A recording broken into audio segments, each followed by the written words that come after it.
ओम हर जन प्राणी के अंदर सतपुंज के ज्योति जगाने वाले सदगुरु जी तथा सभी जीव प्राणी त्रिगुणमयी माया से रचित यह संसार तीन गुणों से विख्यात हैं, जैसे तमोगुण, रजोगुण, सतोगुण।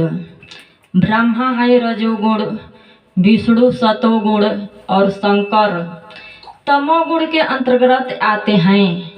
रजोगुण का मूल उद्देश्य, जैसे धरती में एक बीज डालते हैं, धरती के रस से उस बीज से दो पत्तियां फूटती है, अर्थात शाखा पर शाखा फूटती है। एक से अनेक बनकर एक सूत्र में गुथे रहने से विशाल पेड़ बन जाता है, उसमें अनेक फल लगते हैं, यानी एक से अनेक बार बार बने रहते हैं। ठीक उसी प्रकार शब्द रूपी बीज में सदगुरु पेड़ में जड़ कत्र हैं तथा नर या नारी पेड़ में दो पत्ती कत्र, एक बेटा बेटी डाल कत्र, फिर नाती पर नाती उसमें अनेक फल कत्र हैं। नर या नारी स्त्रीजक का दो मूल हैं। सतोगुण का मूल उद्देश्य समान बने रहना ही सतोगुण का मूल उद्देश्य है। जैसे कुआं में एक बाल्टी पानी डाल दें या उसमें से एक बाल्टी पानी निकाल लें, वह समान ही बना रहता है, घटता बढ़ता नहीं है। उसी तरह शरीर में आत्मा घटती बढ़ती नहीं है, वह समान ही बनी रहती हैं। तमोगुण का मूल उद्देश्य तोड़ना, फोड़ना, मरोड़ना, उठाना, बहा देना इत्यादि तमोगुण का मूल उद्देश्य है। जैसे बाढ़ का पानी। मानव संसार में चार मरका के हैं, एक कैंची मरका, एक चलनी मरका, एक झाड़ू मरका, एक सूप मरका। कैंची मरका किसे कहते हैं? जैसे रेगनी है, रेगनी को काट करके जोड़ने पर उसमें गांठ पड़ जाता है, रुखरापन आ जाता है। उसी तरह कैंची मरका वाला व्यक्ति कहीं सत्संग में जाते हैं या पंचायत में जाते हैं, बैठ करके सब बात सुनते हैं, इक्का दुक्का बात के लेकिन लगा करके काट देते हैं, उतना ही पर वो बात समाप्त हो जाता है, छितिर बितिर हो जाता है, रुकावट पड़ जाता है। चलनी मरका, चलनी का काम है चलना। चलने में आटा चालते हैं तो मेहीन आटा नीचे गिर जाता है और चोकर ले जाकर के जूठा में डाल देते हैं। तो चलनी मरका वाला व्यक्ति कहीं सत्संग में जाते हैं, बैठ करके प्रवचन कथा सुनते हैं, बीच में एका दुक्का बात के लेके लगा करके एका दुक्का बात बुरा पकड़ करके उसी को संसार में फैलाने लगते हैं और अच्छाई बाड़ी सब वहीं पर छोड़ देते हैं। सत्संग में बुरा बात नहीं होता है, लेकिन अर्थ के अनर्थ लगा लेते हैं। झाड़ू मरका, झाड़ू का काम है बहारना। जैसे आंगन है, आंगन में कितना ही धूल गर्दा पड़ा है, झाड़ू से बहार देने पर सब साफ हो जाता है। तो झाड़ू मरका वाला व्यक्ति वो किसी का बात नहीं मानते हैं। अच्छा करे तो बुरा करे तो हर कुकर्म में फंस करके अपना मर्यादा, अपना माता पिता का मर्यादा, अपने कुल खानदान को मर्यादा को चकनाचूर कर देते हैं। झाड़ू सूप मरका, सूप का काम है फटकना। सूप में धान फटकते हैं तो गोट धान सूप में रह जाता है और पहिया कटकर सब उधिया जाता है। तो सूप मरका वाला व्यक्ति एक श्रेष्ठ ज्ञानी के पास जा करके मुख बाड़ी अपना करके उनके बताए हुए रास्ते पर चलते हैं, उनके वाक्य पर अडिग होकर के नेह लगा करके अपने जीवन को महान मजबूत ठोस बनाते हैं। जैसे शब्द रूपी बीज, शब्द रूपी बीज हृदय रूपी खेत में बो करके नियम रूपी घेरा से घेर करके व्यवहार रूपी खाद पानी से सींचा जाता है। तो शब्द रूपी बीज क्या है कि जब ज्ञान बतला दिया गया पूजा करने के लिए, वो हृदय में शब्द रूपी बीज बोआ गया। तो शब्द बदलाने से पहले उनको कसौटी में कसा जाता है कि आज से भी चोरी बुराई हत्या नहीं करना है, मांस मंदिरा नहीं खाना है, सफाई सच्चाई में दिन बिताना है, ईमान परिश्रम का पुजारी बनना है, प्रतिदिन स्नान पूजा करके ही भोजन करना है। व्यवहार रूपी खाद्य पानी से सिंचा जाता है। व्यवहार रूपी खाद्य पानी क्या है कि बड़ बूढ़ का सेवा करना, अतिथि सत्कार करना, परमार्थ में जीवन बिताना। ये संसार में चार नाता है, माता पिता भाई बहन, जग में नाता चार, कर्म धर्म निष्ठा के बल पर भव से हो जा पार। चार नाता अपना करके चलिए। सुबह उठ करके जे अपना से बढ़ है ओकर प्रतिदिन पैर छू करके नमस्कार करें, सेवा करें। जौन धर्म पालन करना है तो उन धर्म पालन करें। किसी से द्वेष नहीं करना है, किसी से घृणा नहीं करना है, किसी से जलन नहीं करना है। विचार रूपी खुरपी से कूड़ा करकट निकाल करके फेंकिए। विचार रूपी खुरपी क्या है कि जौन ज्ञान बतला दिया गया पूजा करने के लिए वो हृदय में शब्द रूपी बीज बोआ गया। तो वो नाम को हम लोग छड़ छड़ जप रहे हैं। काम करते हैं मन में नाम जपते हैं, रास्ता चलते हैं मन में नाम जपते हैं। कहीं है ध्यान है गुरु में, तो वो नाम रूपी झाड़ू से अंदर का विकार दूर होगा। काम क्रोध मद लोभ राग द्वेष कपट घृणा अहंकार लोभ लालच जलन ईर्ष्या जब सब विकार दूर हो जाएगा तब ये शरीर में भक्ति रूपी अंकुर अकुड़ेगी, भाव रूपी छाया लगेगा, श्राद्धा रूपी फूल खिलेंगे, ज्ञान रूपी फल तैयार होगा और चेतना रूपी रस स्वाद से परिपूर्ण होकर बीज ज्यों के त्यों बरकरार हो जाएगा। तो कब तब गुरु के बताए हुए रास्ते पर चलते हैं तब संत महापुरुष पेड़ की तरह होते हैं। जैसे पेड़ में बैर है, बैर को खा करके उस बीज को धरती पर फेंक देते हैं। धरती के रस से फिर वृक्ष जमेगा, उसके सींचेगे विशाल पेड़ होगा, फिर उसमें फूल लगेगा फल लगेगा, फिर बीज ज्यों के त्यों बरकरार हो जाएगा। उसी तरह संत महापुरुष होते हैं कि एक से अनेक ज्ञानी पैदा कर देते हैं। तो कब तक उनके बताए रास्ते पर चलते हैं तब जैसे मकान उठाने का है तब पहले नींव को मजबूत करते हैं। जब नींव मजबूत रहेगा तब कौ ताला मकान उठा सकते हैं, वह मकान टिकाऊ होगा। अगर नींव न मजबूत करके ऊपर से मकान उठाएंगे तो वो मकान गिर जाएगा, फिसल जाएगा, टिकाऊ नहीं होगा। तो उसी तरह पहले अपने आप को सुधारिए, अपने आप को कसौटी में कस करके चलिए। जब अपने आप सुधर जाएंगे तो साथ साथ में परिवार सभी सुधर जाएंगे। जैसे एक पद में है कि याद करो घड़ी आ गई, नारायण रूप में भगवान सुनो, होगी फिर वही हाल, त्रेता के व्यवधान सुनो।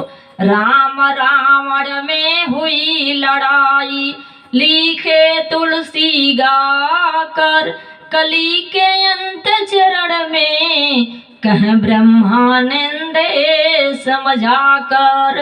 दर्शन के भीख दे दे सीख हमारी बा, आए जाए के लागल पारा पारी बा।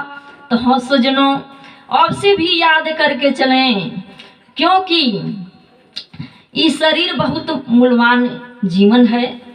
जैसे रामायण में है कि बड़े भाग मानुष तन पावा, सुर दुर्लभ सद ग्रंथ गावा। तो बड़ा भाग से इनर तन मिला है। हर जीव से चेतनशील विवेकशील ज्ञानशील है। इस शरीर बना 3 गुण 5 तत्व 10 इंद्री 52 वृत्तियों से जुड़ी है। 3 गुण क्या है कि तम रज सत, इंगला पिंगला सुषुम्ना, ब्रह्मा विष्णु महेश। 5 तत्व हवा आग पानी वाणी मिट्टी। 10 इंद्री तो 5 कर्म इंद्री, 5 ज्ञान इंद्री। कर्म इंद्री रस रूप गंध स्वर स्पर्श, ज्ञान इंद्री मन चित्त बुद्धि अहंकार ज्ञान। 10 इंद्री और शरीर में बुद्धि है और शरीर में वृत्ति है। 52 वृत्ति 100 सूत्र पर शरीर टीका है। काम क्रोध मद लोभ राग देश कपट घृणा अहंकार लोभ लालच जलन ईर्ष्या। तो और शरीर में वृत्ति है 52 वृत्ति 100 सूत्र पर शरीर टीका है। हम लोग इतना सुंदर इतना मूल्यवान इतना सुनहला शरीर पा करके क्षण भंगुर में खो देते हैं। सहाय रहते हुए सहाय बन जाते हैं, सचेतन रहते हुए चेतन में फंस जाते हैं। जैसे परमात्मा ये शरीर को 2 बूंद जल से सींचे और सींच करके तैयार किए, तो जब धरती पर आने का समय हो जाता है तो वो समय परमात्मा सब इंद्रियां खोल देते हैं। आँख कान नाक मुंह सब इंद्रियां खोल देते हैं। वो खून पानी सब इंद्रियां भरने लगता है। तो उपचुप गति में उजीव पड़ता है। उपचुप गति में उजीव पड़ करके उजीव परमात्मा से करार करते हैं, विनती करते हैं, पुकार करते हैं। तब परमात्मा ये शरीर में आ करके अवतार ले करके और ये धरती पर भेजें। तो हम लोग बहुत मूल्यवान जीवन है हम लोग का। हम लोग ये जीवन को स्वच्छ बनावें, निर्मल बनावें, मधुर बनावें। ये जीवन के बनाना और बिगड़ना अपना हाथ में है। आशीर्वाद और शराप अपना हाथ में है। आशीर्वाद कमा लें या शराप कमा लें। तो पुरुष के लिए ये संसार में 3 पिता हैं और नारी के लिए 3 पति। पुरुष के लिए 3 पिता हैं कि एक शारीरिक पिता, एक गुरु, एक परमात्मा। तीनों मान करके चलिए तब उनका जीवन मूल्यवान होगा। नारी के लिए 3 पति, एक शारीरिक पति, एक गुरु, एक परमात्मा। शारीरिक पति शरीर के रक्षा करी हैं, गुरु आत्मा के, और जीव के परमात्मा रक्षा करी हैं, जीव के परमात्मा शांति दी हैं। तो शारीरिक पति का देता ना घर द्वार भर पेट भोजन वस्त्र प्यार, या उनके माध्यम से संतान। उनके संतान देवे भर के पावर नहीं के संतान तो और के दूसरा देता। यदि बीमार पड़ गए तो संकोच में पड़े हैं, संकोच में पड़े हैं कहाँ ले जाएं, डॉक्टर के ले जाएं या ज्योतिष के हैं या संत महापुरुष के हैं या उझैत के हैं। अपना से कुछ करे भर के बसर नहीं खे कुछ कर सकत नहीं। गुरु हर तरह से रक्षा करी हैं, रोग दुख में निर्माण करी हैं या सत मार्ग पर चला करके उनके आत्मा के परमात्मा के पहुँचे हैं। तो गुरु का पावर है कि उनके आत्मा के परमात्मा के हैं पहुँचे हैं। जैसे शारीरिक पति माथ में सिंदूर देहलन तो वो सिंदूर के नारी प्रतिदिन करतनी। जब सिंदूर तक करतनी तब मुस्कान होता, पति का याद होता। उसी तरह गुरु सिंदूर दे हैं आत्मा में। आत्मा में का सिंदूर दे हैं जौन शब्द मिल गए, ज्ञान मिल गए पूजा करे खातिर के, वो हृदय में नाम रूपी सिंदूर पड़ गई। तो नाम रूपी सिंदूर दे करके अपने तप बल तपस्या से उस पाप के धो करके निश्चल बना करके उनके आत्मा के परमात्मा के ही पहुँचे हैं। तो परमात्मा वो जी देखते देखते चिन्ह कि गुरु नाम रूपी सिंदूर से जीव आत्मा धोल है, गुरु नाम रूपी साबुन से जीव आत्मा धोल, तुरंत परमात्मा अपना गोद में ले करके बिठा ली हैं। तो साबुन क्या है कि जौन मंत्र दिया गल पूजा करे खातिर के वो है साबुन। व्यवहार शिष्टाचार पानी, आई शरीर बा त्यों कपड़ा। तीनों से भेंट भइल तो साफ भइल और तीनों दूर दूर बा तो कैसे साफ हो सकता। तो बिना गुरु के जीवन सुधर नहीं खे सकत। जैसे सावित्री अपने गुरु के वाक्य पर अडिग होकर के अपना जीवन के महान बनौली। उतना तप बस तपस्या कैलेन कि उनके तप बल तपस्या से भक्ति से उनकर गुरु अपन प्रकट हो गए। कहले कि सावित्री तुम अपने लिए वरदान मांगो। सावित्री कहली कि पिताजी हमरा कुछ नहीं खे मांगे के, आपके जौन बुझाए तौन करें। कहले कि नहीं, अपने लिए तो वरदान मांगो। 3 बार कहले। चौथका बार में उनकर गुरु उनकरा के वरदान देहले कि पुत्रवती भव। उनकरा के वरदान में मिलल पुत्रवती भव। यानी सतमान जी के सेज दिया गई। धर्मराज के सेनापति अइले, अपन उनकरा के कांधे पर टांग करके ले जाए लगले। सावित्री पीछे पीछे लग गई। कुछ दूर लोग जा करके देखल, कहल कि अरे इ तो सावित्री आ रहल बानी। लोग कहल कि सावित्री तुम लौट जाओ घर पर, तुम्हारे लिए वहां जगह नहीं है। 3 बार लोग कहल। चौथका बार में सावित्री कहली कि पिताजी आपे का मुखार बिंदु से वरदान मिल रहल बा कि पुत्रवती भव, तका बिना पति का पुत्र हो सकेला न। तब ये ब्रह्मा जी कहलन कि अरे बात तो सत बा, ई बाणी निकलल सत निकलल कैसे, आ निकलल तो झूठ नहीं होके के चाहिए। तब ब्रह्मा जी ध्यान में अपन ध्यान लगौले, चिंतन कैले। तब ब्रह्मा जी कहलन कि यह संसार में सावित्री जैसा नारी के सुहाग छीनने वाला कौन है। सतवान जी के अब दूसरा, सतवान जी के उनके आत्मा में दूसरा आत्मा प्रवेश कैल गई। तब सतवान जी अपन बैठ गईलन।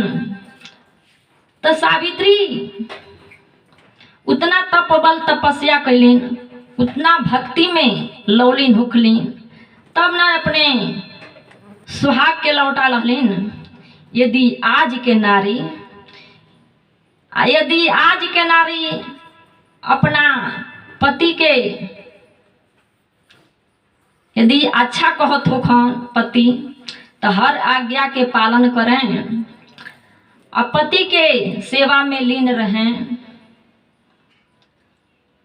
4 नात अपना करके चलें, तब पति का अगिला और भक्ति में लौलीन हो करके तब पति का अगिला संस्कार सब कट जाई।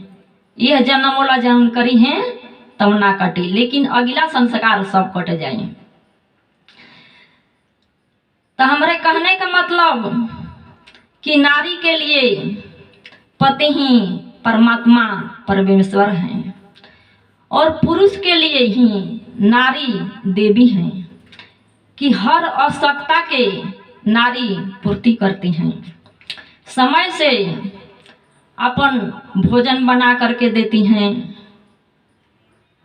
भोजन कराती हैं, कपड़ा साफ करती हैं, उनके दुख सुख में हर तरह से शामिल हैं नारी। तो पुरुष के लिए ही नारी देवी हैं और नारी के लिए पति ही परमात्मा हैं, कि जितना में हैं उतना में हर आवश्यकता के नारी के पूर्ति करती हैं।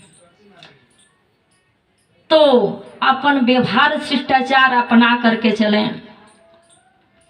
नारी अपने पति के पतिदेव जी या स्वामी जी कह करके पुकारें।